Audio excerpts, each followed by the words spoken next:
Hello, and welcome to Day by Day True Crime Stories, the podcast where we explore a different crime or justice milestone from this day in history. I'm your host, Kona Gallagher, and today is June 2nd. On this day in 2010, in the rolling hills and sleepy villages of Cumbria, England, 52-year-old Derrick Bird, a local taxi driver, embarked on a devastating rampage. Over the course of just a few hours, he killed 12 people and wounded 11 others before ultimately turning the gun on himself.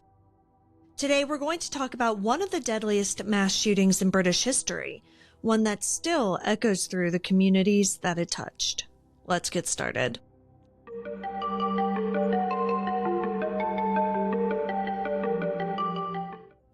June 2nd, 2010 dawned like any other Wednesday in Cumbria. The Lake District, with its winding country roads and postcard-perfect scenery, stirred to life as locals began their routines. But for one man, the day began with a dark plan. Derrick Bird was a familiar face in the area. He was a taxi driver from the village of Rowa. People who knew him described him as generally ordinary. He was perhaps a little odd at times, but there was nothing about him that hinted at what was to come. Privately, though, Bird was unraveling.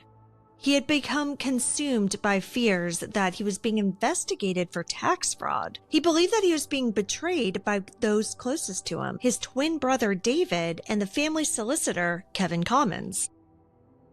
Whether these fears were grounded in reality or the result of a deteriorating mental state remains unclear, but to Bird, they felt real, and ultimately that's what mattered. That morning, well before sunrise, Bird retrieved two firearms that he legally owned, a .22 caliber bolt-action rifle modified with a scope and silencer, and a sawed-off double-barrel shotgun. Both were properly licensed under British law. Just before 5:30 a.m., Bird drove to Cumbria, where his brother David lived. When Bird arrived, David was still asleep, and he never stood a chance. Derrick shot him multiple times at close range. Then he drove to Fritzington and found Kevin Commons outside of his home. As Commons prepared to leave for work, Bird approached and shot him dead. The two men he believed had betrayed him were gone. But what began as a twisted act of revenge quickly spiraled into something far more terrifying. Bird next made his way to Whitehaven, the town where he had worked for years. It was nearing 7:30 a.m. when he pulled up at the taxi rank on Duke Street and approached fellow driver Darren Rewcastle. Witnesses later described a terrifying scene. Rewcastle tried to flee, but Bird followed. In broad daylight and with bystanders nearby, he shot him at close range.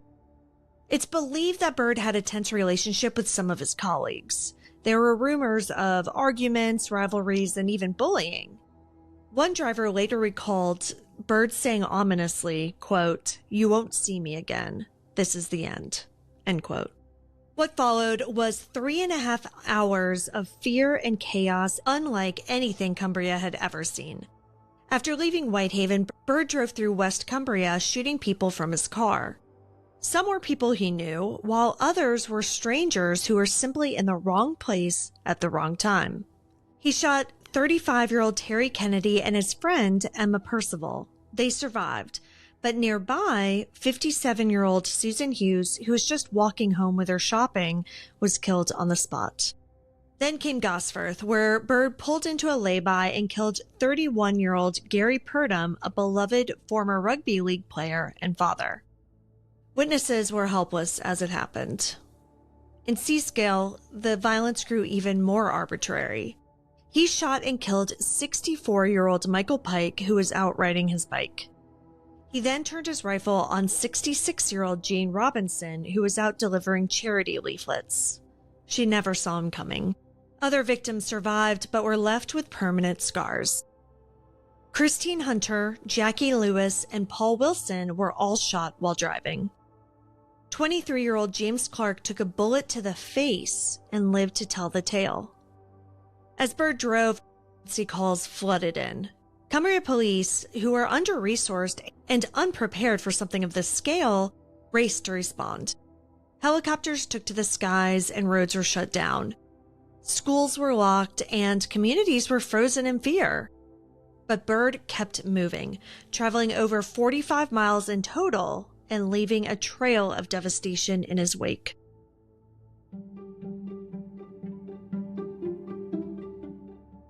Then, around 12:30 p.m., the reports suddenly stopped.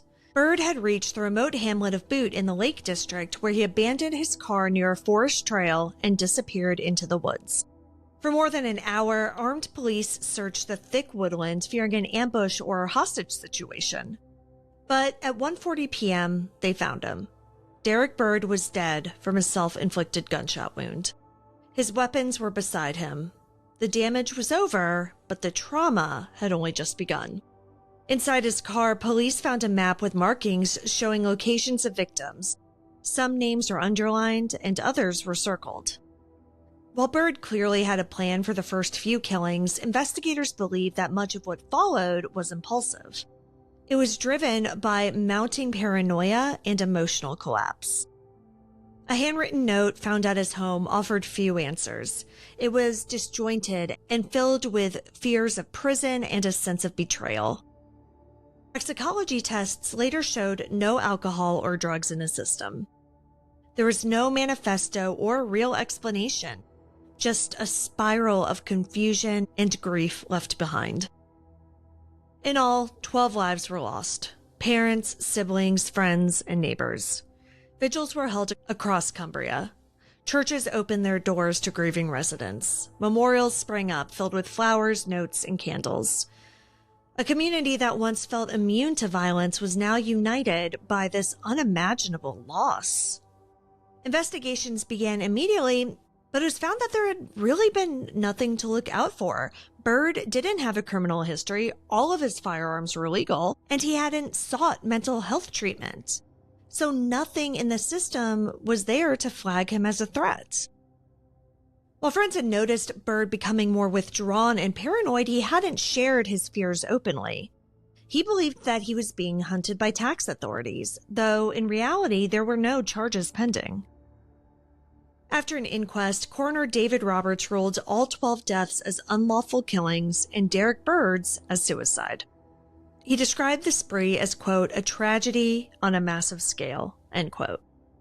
A Home Office review examined the UK's gun licensing laws, and some improvements were made, like better mental health screenings and cross-agency communication, but calls for broader reform stalled.